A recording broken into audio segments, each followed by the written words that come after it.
तो जो दास आज कंसेप्ट क्लियर करने जा रहा है कि आपको वो स्थान मिला, आपको तत्व ज्ञान मिला, तो आप कितने शुभ संस्कारी प्राणी हो। सभी बहन भाई बुजुर्ग बेटी माई बाई सभी जो यहाँ पहुँचे, चाहे कोई दुख में आ रहा है, चाहे कोई ज्ञान समझ के आया है, या किसी भाई बहन के कहने से इस पवित्र स्थल पर पहुँचा है, तो यहाँ आने के बाद अपने आप इस रंग में रंग ही जाता है। एक दो बार सत्संग सुनने के बाद आज सब बुद्धिमान समाज है। तो जो प्रसंग चल रहा है हम उसी पर आते हैं। तो इन्होंने ब्रह्मा जी से प्राप्त उस ज्ञान के आधार से चुनक ऋषि ने तप सेलेक्ट कर लिया और वेदों से ओम मंत्र, तो गीता अध्याय नंबर 7 के श्लोक नंबर 18 में कहा है कि ये ज्ञानी आत्मा हैं तो उदार मीन समर्पित हैं परमात्मा के लिए। हजारों वर्षों तक तप किए, साधनाएं की, सूख कर काटा हो गए, परवाह नहीं की, चाहे जान भी जाओ परंतु परमात्मा मिले मोक्ष हो। लेकिन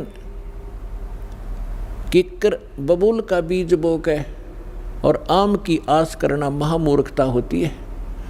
इसी प्रकार इन ऋषि महर्षियों ने ओम नाम का जाप ये बबूल का बीज बोया, हठ योग करना भी ये बबूल का बीज है। इसकी साधना करके ये पूर्ण मोक्ष की आशा में बैठे। हजारों वर्षों तक चुनक ऋषि साधना करते रहे। गीता अध्याय नंबर 11 के श्लोक नंबर 32 में गीता ज्ञानदाता कहता है कि अर्जुन मैं काल हूँ और सब लोगों को अक्षय करने के लिए, इनका नाश करने के लिए अब मैं प्रवृत्त हुआ हूँ। तो श्री कृष्ण जी तो पहले ही विद्वान थे श्री अर्जुन के साथ, क्योंकि उसके रिलेटिव थे, अर्जुन के साले थे श्री कृष्ण भगवान। और वो श्री कृष्ण नहीं, उसमें वो काल बोल रहा था जब कहता ये देख मेरा ये वास्तविक स्वरूप है और मैं काल हूँ, 1000 भुजा है उसके।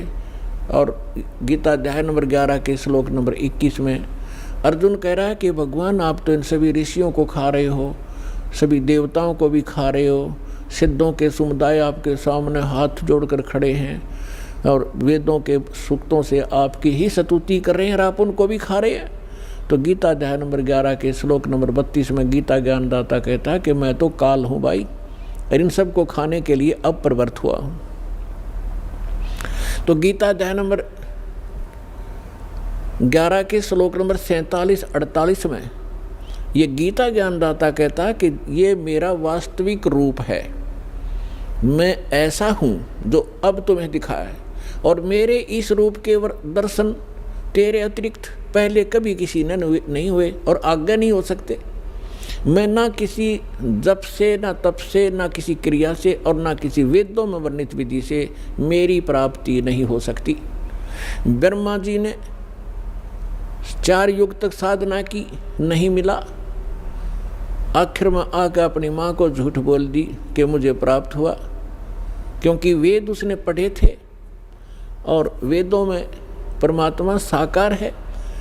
तो श्रीमद् देवी भागवत के अंदर ब्रह्मा जी खुद कहते हैं अपनी माता दुर्गा को कि माता जी अनुभव कुछ और बोलता है और वेद कुछ और बताते हैं, इनमें बहुत ही द्वितीयवाद है, इसका कारण क्या है। तो दुर्गा को उस काल ने धमका रखा है कि खबरदार जब मेरी किसी को भी तूने जानकारी दे दी, मैं गुप्त रहूँगा और मेरा भेद किसी को नहीं बता देगी। तो उसके डर से देवी उसको गोलमोल कर देती है कि मैं ही सब कुछ हूँ, मैं ही ब्रह्म हूँ, मैं ही सब कुछ हूँ, ऐसे गोलमोल कर देती है। फिर भी ब्रह्मा जी कहते हैं कि अनुभव कहता है, अनुभव हम करते हैं तो मिल नहीं रहा, और वेद बताते हो साकार है, एक स्थान पर बैठा है। तो ये दोगला सा ज्ञान है माता। तो कहने का भाव ये है कि गीता ज्ञानदाता कहता है कि मैं ना वेदों वर्णित विधि से, ना किसी जप से, ना तप से, ना किसी क्रियाओं से कभी नहीं प्राप्त हो सकता। तो इसलिए गीता अध्याय नंबर 7 के श्लोक नंबर 24 और 25 में ये खुद कहता है कि मैं अव्यक्त हूँ, अपनी योग माया से छुपा रहता हूँ, ये मेरा अनुत्तम विधान है, अटल विधान है। अनुत्तम तो इसलिए जब माता पिता है और बच्चों से भी गुप्त है तो कोई न कोई दोष है उसके अंदर, वो अच्छा आदमी नहीं है। इसको श्राप लगा हुआ है। 1 लाख मानव शरीरधारी प्राणियों का आहार करता है, जिस कारण से छुपा बैठा है। कहीं पता लग गया तो एक भी नहीं तेरी पूजा करेगा, तेरे इन सब देवी देवताओं को भी भूल जाएंगे। इसलिए गुप्त रहता है ना, अपने देवी देवताओं को, इन सबको, किसी को, पुत्रों को भी इसने भेद नहीं बता रखा। ये स्वयं स्पष्ट कर रहा है गीता अध्याय नंबर 7 के श्लोक नंबर 24 और 25 में कि मैं ये अबुध है, ये जो जन समुदाय सामने खड़ा है, ये मुझ अव्यक्तम माम अव्यक्तम व्यक्तिम आपनम मनन्ते अबुध। ये मूर्ख मुझ अव्यक्त को और कृष्ण रूप में, व्यक्ति रूप में आया हुआ मान रहे होंगे। मैं कृष्ण नहीं हूँ, आई एम नॉट कृष्ण। मैं अपनी योग माया से छुपा रहता हूँ, मैं कभी किसी के समक्ष नहीं आता।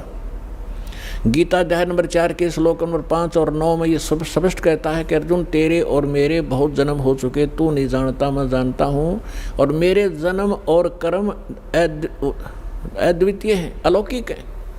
तो इसके कर्म ऐसे हैं कि ये सामने नहीं आता और किसी में प्रवेश करके प्रेत की तरह जो क्रिया करवानी है वो कर देता है, करा जाता है।